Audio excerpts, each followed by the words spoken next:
ఓం శుక్లాంబరధరం విష్ణుం శశివర్ణం చతుర్భుజం ప్రసన్నవదనం ధ్యాయేత్ సర్వవిఘ్నోపశాంతయే అని స్వామి నమస్కారం చేసుకుని మన భగవద్గీతను శంకర భాష్యంతో సహా కలిపి చదువుకుంటూ వెళ్తూ ఉన్నాము. పోయిన వారము పూర్వపీఠిక చూసుకున్నాము. ఇంక ఇవాళ కొన్ని శ్లోకాలు చూద్దాము. ధృతరాష్ట్రుడు సంజయుడితో ఏం అడుగుతూ ఉన్నాడు అంటే, ధర్మక్షేత్రే కురుక్షేత్రే సమవేతాః యుయుత్సవః మామకాః పాండవాః చ ఏవ కిం అకుర్వత సంజయ అని అడిగాడు. కథా ప్రకారము ఇక్కడ జరుగుతున్న సందర్భంలో మన సంజయుడు యుద్ధం చూసి వెనక్కి తిరిగి వస్తే, ఇక్కడే ఊళ్ళోనే హస్తినాపురంలోనే ఉన్న మన ధృతరాష్ట్రుడు అక్కడ కురుక్షేత్రంలో జరుగుతూ ఉన్న విషయాలు, జరిగిన విషయాలు వాటి గురించి అడుగుతూ ఉన్నాడు. ఆ ధర్మక్షేత్రంలో, ఆ కురుక్షేత్రం అన్న ప్రాంతంలో యుయుత్సవః యుద్ధం చేయాలన్న ఉత్సాహంతో, కోరికతో సమవేతాః కూడిన వాళ్ళు, మామకాః నా వాళ్ళు, పాండవాః పాండురాజు కొడుకులు వాళ్ళందరూ కలిసి కిం అకుర్వత ఏం చేశారు సంజయ అని అడిగాడు. దాన్ని కథా ప్రకారంగా చూసుకున్నాం కాబట్టి ఇంక పక్కన పెట్టి, ఇప్పుడు అసలు ఈ ప్రశ్న ఎందుకు ఇక్కడ ఉంచారు మన వ్యాసుల వారు అంటే, భగవద్గీతలో చెప్పబోతూ ఉన్న విషయం మొత్తము గురించిన ప్రశ్న ఇది. మనకన్నీ గురు శిష్యుల పరంపరలో శిష్యులు అడుగుతూ ఉంటే గురువు చెప్తూ వస్తూ ఉన్నది మనకు విద్యగా అందిస్తూ ఉంటారు. ఇందులో కూడా ఇక్కడ ధృతరాష్ట్రుడు శిష్యుడై సంజయుణ్ణి గురువుగా అడుగుతూ ఉన్న ప్రశ్న అని మనము ఆధ్యాత్మిక సాధనలో చూసుకోవలసి ఉంటుంది. సంజయుడంటే సమ్యక్ జయము, ఆత్మజయాన్ని, ఆత్మ సామ్రాజ్యాన్ని సాధించిన వాడు అని, ఆత్మజ్ఞానం కలిగిన గురువు గారు అని మనం తీసుకోవలసి ఉంటుంది. కథా ప్రకారం కాదు, ఆధ్యాత్మికంగా. ధృతరాష్ట్రుడు ఈ సంజయానికి సరిగ్గా ఆపోజిట్ డైరెక్షన్ లో ఉన్నాడు. మొత్తం పోగొట్టుకుని ఇక్కడ అంతా సాధించినవాడు, ఆత్మను సాధించినవాడు అంతా సాధించి ఉంటాడు. కాబట్టి సమ్యక్‌గా జయం సాధించినవాడు. ఆత్మను పోగొట్టుకున్నవాడు అన్నీ పోగొట్టుకుని ఉంటాడు. కాబట్టి ఈ రాష్ట్రము అంటే దేహమే ధృతము అన్న దేహాత్మ భావనలో ఉన్నవాడు అని అర్థము. గుడ్డివాడు, అజ్ఞానంతో చీకట్లో ఉన్నవాడు, తమో గుణంతో ఉన్నవాడు అని అర్థం. అసలు పూర్తిగానే ఆత్మ భావన లేనివాడు, ఆత్మ జ్ఞానం కలిగిన గురువును ఆశ్రయించి వేస్తూ ఉన్న ప్రశ్నగా మనం దీన్ని అర్థం చేసుకోవలసి ఉంటుంది. ఎందుకంటే ఈ ప్రశ్న మూలము. ఇంక ఇక్కడి నుంచే మొత్తం భగవద్గీత అంతా చెప్పబడుతుంది. ఈ ప్రశ్నకు జవాబుగానే భగవద్గీత మొత్తం చెప్పబడుతూ ఉన్నది. ఇక్కడ మన శిష్యుడు సాధకుడుగా మారవలసిన వాడు అడుగుతూ ఉన్న ప్రశ్న ఏమి అంటే, ఇదేమో కురుక్షేత్రం అసలే. కర్మలు చేసే క్షేత్రము. క్షేత్రమన్నా, రాష్ట్రమన్నా, పురమన్నా ఒకటే అర్థము మనకు ఆధ్యాత్మికంగా. దేహము అని అర్థం. ఈ దేహము, ఈ క్షేత్రం ఎందుకున్నది? క్షేత్రం అందుకనే క్షేత్రం, క్షేత్రజ్ఞం అని మొత్తం అంతా విభాగం చేసి చూపిస్తారు క్షేత్రజ్ఞ విభాగ యోగంలో. ఈ క్షేత్రము నవద్వారే పురే అని చెప్తూ ఇంకొక శ్లోకంలో 9 రంధ్రాలతో ఉన్న పురం ఇది అని. ఆ పురము, ఈ క్షేత్రము అది కర్మలు కురు అని కర్మలు చేయడం కోసమే వచ్చింది. అటువంటి కర్మలు జరుగుతూ ఉన్న కర్మల కోసము ఉపయోగపడే ఉపాధి ఈ దేహము. అందులో ధర్మం కూడా నిలబడవలసి ఉన్నది. ఈ ధర్మం మళ్ళీ 2 రకాలుగా ఉంటుంది. ఒకటి ఆత్మధర్మము, ఒకటి ప్రాపంచికమైన కర్మలు. ఇప్పుడు ఒకవేళ ఈ కురుక్షేత్రంలో అంటే దేహంలో ఉన్నవాళ్ళు ఆత్మధర్మాన్ని వదిలిపెట్టి అనాత్మపరమైన కర్మలన్నీ చేసుకోవడానికి సమావేశమై ఉన్నప్పుడు, అందుకోసం సిద్ధపడుతూ కర్మలు చేస్తూ ఉన్న సమయంలో యుయుత్సాహ ఈ జీవన పోరాటంలో ప్రతి దానికి యుద్ధం చేస్తూ ఉన్నవాళ్ళు ఎవరైతే ఉన్నారో, వాళ్ళు ఏం చేశారు? అందులో నుంచి బయటపడడానికి ఆత్మమార్గ సాధన చేసుకున్న వాళ్ళు ఏమి చెయ్యాలి? వీళ్ళేమి చేశారు? ఎందుకు అంటే, నా వాళ్ళు, పరాయి వాళ్ళు అని చూసే లక్షణము మమకారము. నేను అనేది అహంకారము. అహంకార మమకారాలతో నాది, పక్కవాడిది అని తన పరభేదాలతో నేనెక్కువ, వాడు తక్కువ అంటూ తరతమ భేదాలతో, భేద భావనతో ఉన్నవాడు మరి ఇంత మాత్రం ద్వంద్వాలే గాదు, ప్రాపంచికమైన ద్వంద్వాలే గాదు, ఆత్మ మార్గం, అనాత్మ మార్గానికి పూర్తిగా విరుద్ధం గదా! ఇప్పుడు ఆ 2 ధర్మాలు అదే క్షేత్రంలో జరుగుతూ ఉంటాయి గదా! యుద్ధం జరుగుతూ ఉంటుంది. అనాత్మలకు, ఆత్మకు ఎప్పుడు. అటువంటప్పుడు ఏం జరిగింది మరి ఇంతకు ముందు పూర్వీకులు, పూర్వ ఆచార్యులు దీన్ని ఏ విధంగా సాధించారు చెప్తారా అని శిష్యుడు, సాధకుడు అవ్వవలసిన వాడు గురువునాశ్రయించి వేసిన ప్రశ్న. ఈ ప్రశ్నకి జవాబే ఇక్కడి నుంచి పూర్తిగా మనకు మొదలవుతూ ఉన్నది. అయితే ఇక్కడ కొంచెం పూర్వరంగమున్నది. కథగా మళ్ళీ కొంచెం మన వ్యాసుల వారు చెప్తూ వస్తూ ఉన్నారు. మనం ఇక్కడి నుంచి కొంచెం కథగానే చూస్తూ వెళ్దాం. ఎందుకంటే తత్వం ఇంకా మొదలవ్వలేదు. తత్వాన్ని ఉపన్యాసం చేసే కన్నా ముందు అసలు ప్రశ్నలు వేయవలసి ఉంటుంది. కాబట్టి ఆ ప్రశ్నలు, వాటి జవాబులు వచ్చే కన్నా ముందు అసలు కొంచెము మనల్ని సిద్ధం చేస్తూ ఉన్నారిక్కడ మన వ్యాసుల వారు. కాబట్టి వాళ్ళంతా ఈ పూర్వరంగంలాగా ఉన్న ఈ కథనే చూస్తూ వెళ్దాము. దృష్ట్వా తు పాండవానీకం వ్యూఢం దుర్యోధనః తదా ఆచార్యం ఉపసంగమ్య రాజా వచనం అబ్రవీత్. అప్పుడేం జరిగింది సంజయ అని కథాపరంగా మన ధృతరాష్ట్రుడు సంజయుడిని అడిగితే సంజయుడు ఏం చెప్తున్నాడంటే, తదా ఇంకప్పుడు దుర్యోధనః రాజా, దుర్యోధనుడు రాజుగారు పాండవ అనీకం, పాండవుల యొక్క అనీకం అంటే సైన్యం. దాని యొక్క వ్యూఢం, వాళ్ళు గూడా వ్యూహాన్ని పన్ని యుద్ధానికి సిద్ధమై ఉండడం దృష్ట్వా చూసి, ఆయన ఆచార్యం ద్రోణాచార్యుల వారిని ఉపసంగమ్య, ఆయన్ని సమీపించి ఈ వచనం అబ్రవీత్ అన్నాడు. తస్య ఏతాం పాండుపుత్రాణం ఆచార్య మహతి చమూం వ్యూఢాం ద్రుపదపుత్రేణ తవ శిష్యేణ ధీమత. ఆచార్య, గురువుగారు, పశ్చాత్ చూడండి, ఏతాం పాండుపుత్రాణం మహతీం చమూం, పాండుపుత్రుల యొక్క ఈ గొప్ప సైన్యాన్ని చూడండి. తవ శిష్యేణ ధీమత ద్రుపదపుత్రేణ, నీ శిష్యుడైన అధీమంతుడు ద్రుపదపుత్రుడు దృష్టద్యుమ్నుడి చేత ఈ వ్యూఢము, ఈ వ్యూహమంతా రచింపబడ్డది, దాన్ని చూడండి. అత్ర శూరాః మహేశ్వాసాః భీమ అర్జున సమాయుధి యుయుధానః విరాటః చ ద్రుపదః చ మహారథः దృష్టకేతుః చేకితానః కాశీరాజः చ వీర్యవాన్ పురుచిత్ కుంతిభోజः చ శైబ్యः చ నరపుంగవः యుధామన్యుః చ విక్రాంతः ఉత్తమౌజాः చ వీర్యవాన్ సౌభద్రः ద్రౌపదేయాः చ సర్వే ఏవ మహారథాః. అత్ర, అక్కడ చూసారా అటువైపు, ద్రుపదుడి పుత్రుడు దృష్టద్యుమ్నుడు పన్నిన వ్యూహంలో వ్యూహాత్మకంగా నిలబడి ఉన్న పాండుపుత్రుల యొక్క ఆ గొప్ప సైన్యాన్ని చూడండి.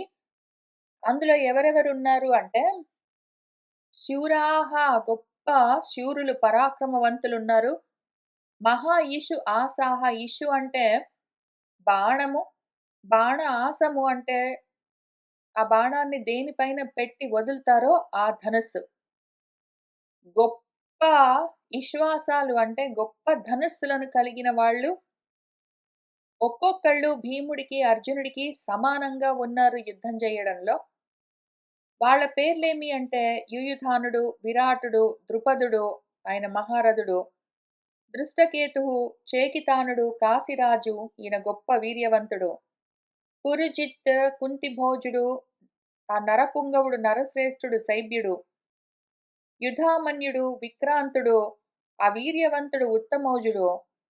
సౌభద్రుడు, సుభద్రా తనయుడు, అభిమన్యుడు. ద్రౌపదేయాః, ద్రౌపదీదేవి కొడుకులు సర్వేయేవ అందరూ గూడా మహారథులే. అయితే అటువైపే గాదు, నా వైపు గూడా గొప్ప పరాక్రమవంతులున్నారు. అస్మాకం తు విశిష్టాః యే తాన్ నిబోధ ద్విజోత్తమ. నాయకాః మమ సైన్యస్య సంజ్ఞార్థం తాన్ బ్రవీమి తే. ఓ ద్విజోత్తమ గురువుగారు, అస్మాకం తు నాకు కూడా అటువంటి మహారథులు, పరాక్రమవంతులున్నారు. నా వాళ్ళలో ఏ విశిష్టాః ఎవరెవరైతే విశేషంగా గొప్పవాళ్ళున్నారో తాన్ వాళ్ళను నిబోధ వినండి. మమ సైన్యస్య నాయకాః నా సైన్యం యొక్క నాయకులు, నా సేనా నాయకులు వాళ్ళను తాన్ తే బ్రవీమి ఎందుకు అంటే సంజ్ఞార్థం గుర్తు కోసం నేను చెప్తాను, మీరు వినండి. ఎవరెవరు అంటే భవాన్ భీష్మః చ, కర్ణః చ, కృపః చ, సమితింజయః, అశ్వత్థామ, వికర్ణః చ, సౌమదత్తిః, జయద్రథः. అన్యే చ బహవః శూరాः మదర్థే త్యక్తజీవితాः నానాశస్త్రప్రహరణాः సర్వే యుద్ధవిశారదాः. భవాన్ మీరున్నారు నా వైపు, భీష్ముడున్నాడు, కర్ణుడు, కృపుడు, ఆయన సమితింజయుడు, యుద్ధంలో జయమే తప్ప అపజయం లేదు ఆయనకి. అశ్వత్థామ ఉన్నాడు, వికర్ణుడున్నాడు, సౌమదత్తి జయద్రథుడున్నాడు. అన్యేచ బహవః ఇంకా ఎంతో మంది శూరులున్నారు నా వైపు కూడా. వాళ్ళందరూ కూడా మత్ అర్థే నా కోసము త్యక్త జీవితాః జీవితాలపైన ఆశ వదిలిపెట్టేసుకొని వచ్చారు. చనిపోయినా పర్వాలేదు గాని మా దుర్యోధనుడు గెలవాలి అని నా కోసమే వచ్చారు వాళ్ళందరూ. సర్వే అందరూ కూడా నానా శస్త్ర ప్రహరణాః రకరకాల శస్త్రాలను, ఆయుధాలను, ప్రహరణాయుధాలను, మారణాయుధాలను వాడడంలో అందరూ నేర్పు కలిగిన వాళ్ళే. అందరూ యుద్ధంలో వైశారథ్యము, విశేషమైన నైపుణ్యం కలిగిన వాళ్ళే. అపర్యాప్తం తద్ అస్మాకం బలం భీష్మ అభిరక్షితం. పర్యాప్తం తు ఇదం ఏతేషాం బలం భీమ అభిరక్షితం. అస్మాకం తద్బలం నా బలము అపర్యాప్తం అనంతంగా ఉన్నది.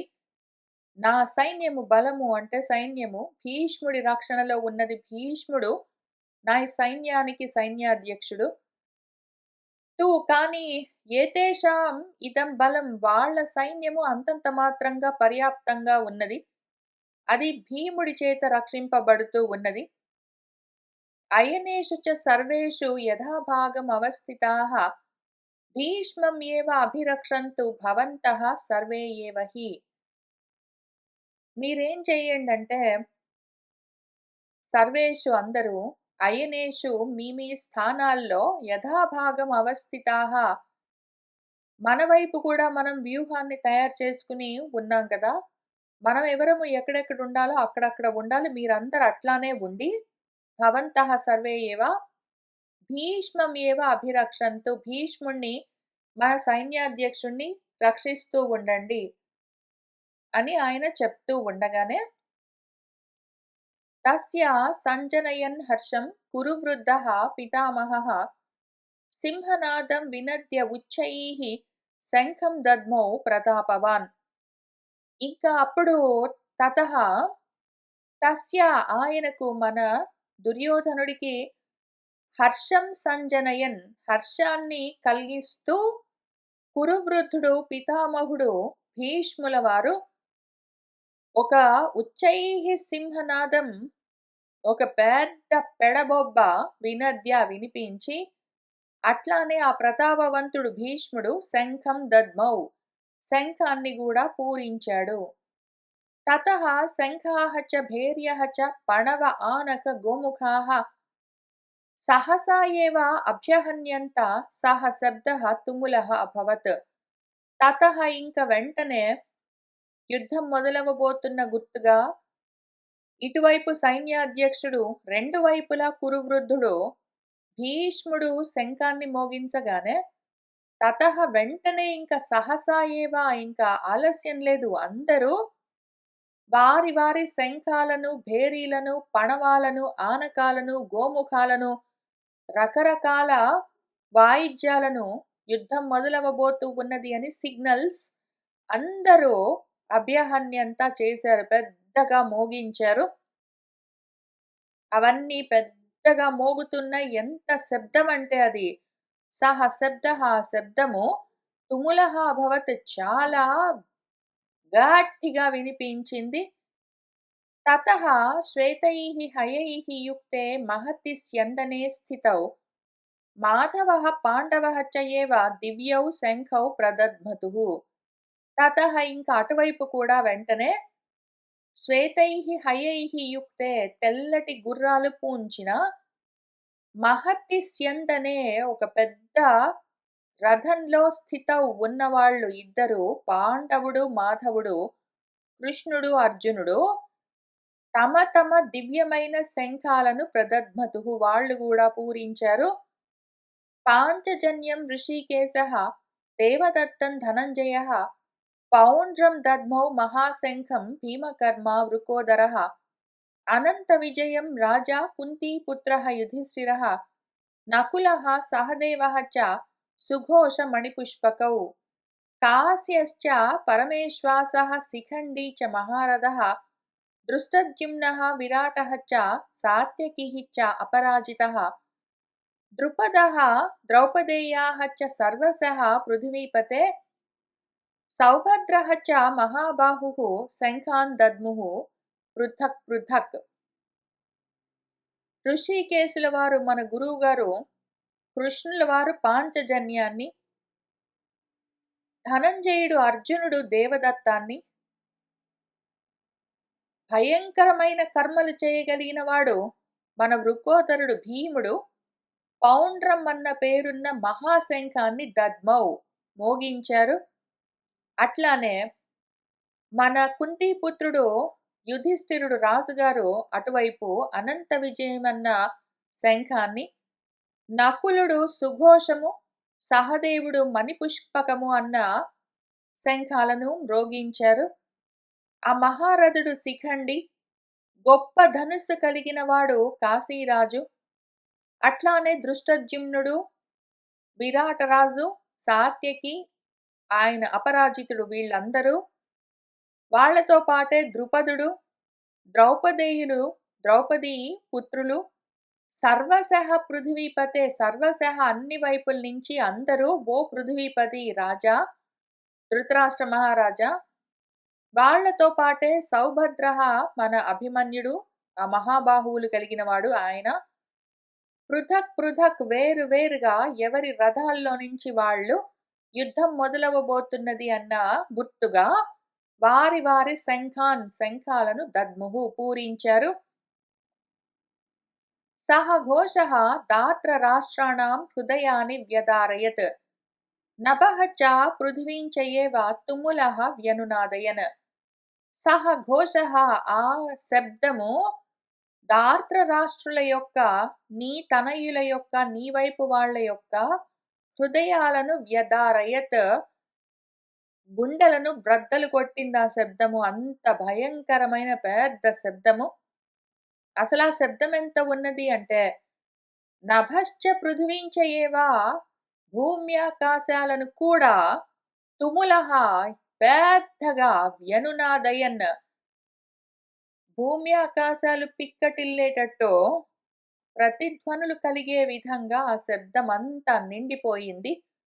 అథ వ్యవస్థితాన్ దృష్ట్వా దాత్రరాష్ట్రాన్ కపిధ్వజః ప్రవృత్తే శస్త్రసంపాతే ధనుః ఉద్యమ్య పాండవః ఋషికేశం తదా వాక్యమిదం ఆహ మహీపతే. ఓ మహీపతి ధృతరాష్ట్ర మహారాజా, అథ ఇంకప్పుడు వ్యవస్థితాన్ దాత్రరాష్ట్రాన్ అక్కడ యుద్ధం చెయ్యడం కోసం వచ్చి నిలబడి ఉన్న ధృతరాష్ట్ర పుత్రులను, అటువైపు సైన్యాన్ని దృష్ట్వా చూసి కపిధ్వజః, కపిధ్వజుడు అర్జునుడు ముందైతే ధనుహు ఉద్యమ్య, ధనుస్సును ఎత్తి పట్టాడు. దానికి శస్త్రాన్ని తగిలించి ఇంక వదలడానికి సిద్ధమవుతూ ఉన్న పాండవః అర్జునుడు. తదా ఆ సమయంలో ఇంకా యుద్ధం మొదలవుతున్నదని అందరూ సిగ్నల్స్ ఇచ్చుకున్నారు. ఈయన కూడా యుద్ధం మొదలుపెట్టడానికి గుర్తుగా ఆయన ధనుస్సును, గాంధీవాన్ని ఎత్తాడు. దానికి బాణాన్ని తగిలించాడు. దాన్ని వదలబోతూ ఋషికేశం కృష్ణుణ్ణి చూసి ఇదం వాక్యం ఆహా, ఈ మాట అన్నాడు. ఏమన్నాడంటే, సేనయోః ఉభయోః మధ్యే రథం స్థాపయ మే అచ్యుత, యావత్ ఏతాన్ నిరీక్షే అహం యోద్ధుకామాన్ అవస్థితాన్, కైః మయా సహ యోద్ధవ్యం అస్మిన్ రణసముద్యమే, యోత్స్యమానాన్ అవేక్షేహం ఏ ఏతే అత్ర సమాగతాః దాత్రరాష్ట్రస్య దుర్బుద్ధేః యుద్ధే ప్రియచికీర్షవః.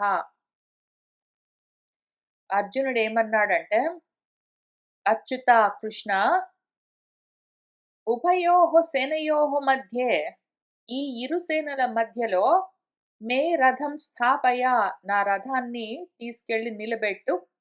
ఎందుకు అంటే, యావత్ ఏతాన్ యోద్ధుకామాన్ అవస్థితాన్, యుద్ధం చెయ్యాలని వచ్చి ఇక్కడ నిలబడ్డ అందర్నీ ఒక్కసారి అహం నేను నిరీక్షే చూసుకుంటాను. కైః ఎవరెవరి చేతనైతే మయా సహ యోద్ధవ్యం నాతో యుద్ధమున్నదో, అస్మిన్ రణసముద్యమే ఈ యుద్ధరంగంలో నాతో యుద్ధం చేయడం కోసం వచ్చి నిలబడ్డ వాళ్ళందర్నీ ఒక్కసారి చూస్తాను. యోత్స్యమానాన్, యుద్ధం చెయ్యాలన్న కోరికతో వచ్చిన వాళ్ళు, ఏ ఏతే అత్ర సమాగతాః వచ్చి అందరూ ఇక్కడ నిలబడ్డారో, ఆ దుర్బుద్ధేః దాత్రరాష్ట్రస్య, ఆ దుర్బుద్ధి కలిగిన ధృతరాష్ట్రుడి కొడుకు దుర్యోధనుడి కోసము ఈ యుద్ధంలో వాడికి ప్రియ చికీర్షవః, ప్రియాన్ని కలిగించాలన్న చికీర్ష కోరికతో వచ్చి నాతో యుద్ధం చెయ్యాలని ఇక్కడ నిలబడ్డ వాళ్ళందర్నీ అవేక్షేహం నేను చూస్తాను. ఎవరెవరు నాతో యుద్ధం చేయడానికి వచ్చి నిలబడ్డారో, ఎవరెవరితో నాకు యుద్ధం జరగబోతూ ఉన్నదో వాళ్ళని నేను ఒక్కసారి చూస్తాను. కాబట్టి నా రథాన్ని తీసుకెళ్లి ఈ రెండు సేనల మధ్యలో ఆపుతావా అని అడిగాడు అని సంజయుల వారు కథ చెప్తూ ఉన్నారు. ఏవం ఉక్తః ఋషికేశః గుడాకేశేన భారత, సేనయోః ఉభయోః మధ్యే స్థాపయిత్వా రథోత్తమం, భీష్మ ద్రోణ ప్రముఖతః సర్వేషాం చ మహీక్షితాం ఉవాచ పార్థ పశ్య ఏతాన్ సమవేతాన్ కురున్ ఇతి. ఏవం ఈ విధంగా గుడాకేశేన, గుడాకేశుడు, గుడాకములు అంటే ఇంద్రియాలు, వాటిని నియంత్రించినవాడు అర్జునుడు. ఆయన చేత ఉక్తః చెప్పబడ్డవాడ ఈ మాటలు మన హృషికేశుడు. హృషికములు అంటే కూడా ఇంద్రియాలు. ఆ ఇంద్రియాలను తన వశంలో ఉంచుకున్న వశి అయిన మన కృష్ణుల వారు, ఓ భారత ధృతరాష్ట్ర మహారాజా, అప్పుడేం చేశాడంటే ఆ రథోత్తమం, ఉత్తమమైన రథాన్ని ఉభయోః సేనయోః మధ్యే, ఆ రెండు సేనల మధ్యలో స్థాపయిత్వా నిలబెట్టి, ఎక్కడ ఆ రథాన్ని తీసుకుని వెళ్ళి నేరుగా భీష్ముడు, ద్రోణుడు, ప్రముఖతః అంటే మొదలైన సర్వేషాం మహీక్షితాం, రాజులందరి ముందు భీష్ముడు, ద్రోణుడు మొదలుపెట్టి ఆ రాజులందరూ క్లియర్‌గా స్పష్టంగా కనిపించే విధంగా వాళ్ళ ఎదురుగా ఆ రథాన్ని తీసుకుని వెళ్ళి నిలబెట్టి, ఉవాచ ఈ విధంగా అర్జునుడితో అన్నారు మన కృష్ణులవారు. పార్థ, అర్జున పశ్య, చూడు మరి, ఏతాన్ సమవేతాన్ కురున్, ఈ సమావేశమైన యుద్ధం కోసం వచ్చి నిలబడ్డ కౌరవులను చూడు అని అన్నారు.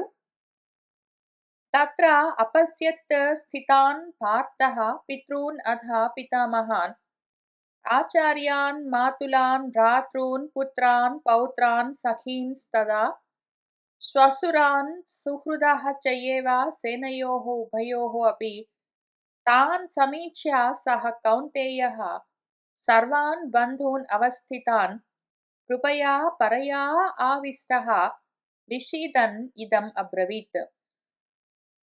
అథ ఇంకప్పుడు మన పార్థుడు తత్ర స్థితాన్ అక్కడికి యుద్ధం కోసం సిద్ధమై వచ్చి నిలబడి ఉన్న తాన్ వాళ్ళందర్ను, వాళ్ళెవరు, పితరులు తండ్రులు, పితామహులు తాతలు, ఆచార్యులు, మాతులులో మేనమామలు, భ్రాతృన్ సోదరులు, పుత్రులు, పౌత్రులు, సఖులు స్నేహితులు, శ్వశురాన్ మామలు, సుహృత్తులు, తనకు కావలసిన వాళ్ళందరూ అక్కడ ఉంటే అటు ఇటు రెండు వైపులా సేనయోహో ఉభయోహో అపి రెండు సైన్యాలు చూసుకున్నాడు.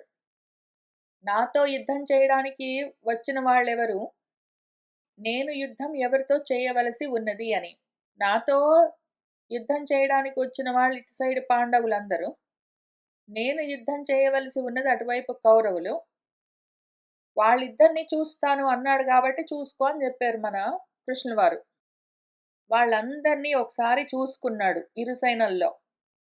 తాన్ సమీక్ష వాళ్ళని సమ్యక్గా ఈక్షణం చేశాడు, పూర్తిగా ఒకసారి చూసుకున్నాడు. సహ కౌంతేయ మన కుంతీపుత్రుడు అర్జునుడు సర్వాన్ బంధూన్ అవస్థితాన్ అక్కడ నిలబడ్డ వాళ్ళెవరు శత్రువులు కాదు, అందరూ తన బంధువులే. ఇంకా ఆయనకి పరయా కృపయా ఆవిష్ట అయ్యాడు ఆయన. పరమ కార్పణ్యము కృప కలిగింది. వాళ్ళందరూ నా బంధువులు అన్న ఆలోచన కలగ్గానే వాళ్లపైన శత్రుభావన కాదు, ఇప్పుడు దయ కలిగింది. దానితో ఈయన దీనుడయ్యాడు, కృపణత్వంలోకి వెళ్ళిపోతూ ఉన్నాడు. విషీదన్ ఎంతో విషాదం పొందినవాడై ఇదం అబ్రవీత్ ఈ మాట చెప్తూ ఉన్నాడు. మన అర్జునుడు ఇక్కడి నుంచి 28వ శ్లోకం దగ్గర నుంచి మొదలుపెట్టి ఈ మొత్తం అధ్యాయం చివరి దాకా చాలా ప్రశ్నలు వేస్తాడు. అన్ని ధర్మ సందేహాలు. మనం కూడా కర్మ మార్గంలో ఉన్నప్పుడు మనకు కూడా ఎన్నో సందేహాలు కలుగుతూ ఉంటాయి. పైగా మనము ఆ కర్మ మార్గాన్ని వదిలి జ్ఞాన మార్గంలోకి వెళ్ళాలి అనుకున్నప్పుడు ఇంకా ఎక్కువ ధర్మ సందేహాలు. అసలు ధర్మం అంటే ఏమి అన్న సందేహం దగ్గర నుంచి మొదలవుతుంది. ఆత్మ ధర్మాలు తెలియాలి, ప్రాపంచికమైన ధర్మాలు తెలియాలి, ఏది పట్టుకోవాలి, ఏది వదిలిపెట్టాలి, ఏమి అని అర్థం కావాలి. వాటన్నింటి గురించి అడుగుతాడు. మళ్ళీ తర్వాత అధ్యాయంలో, రెండో అధ్యాయంలో కూడా ఒక 10 శ్లోకాల పైగా అడుగుతాడు. మొత్తం కలిపి ఒక 20-25 ప్రశ్నలుంటాయి. ఈ ప్రశ్నలన్నింటికి ఇంకా మొత్తం భగవద్గీత అంతా జవాబు చెప్తూ వస్తారు. ప్రతి ప్రశ్నకి వేరు వేరుగా విడమరచి జవాబు చెప్తూ వస్తారు మన గురువు గారు కృష్ణుల వారు.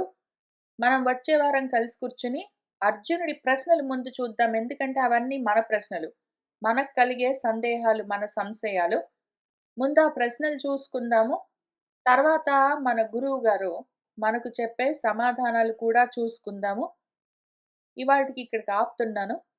సర్వం శ్రీకృష్ణ పరబ్రహ్మ పాదార విందార్పణమస్తు.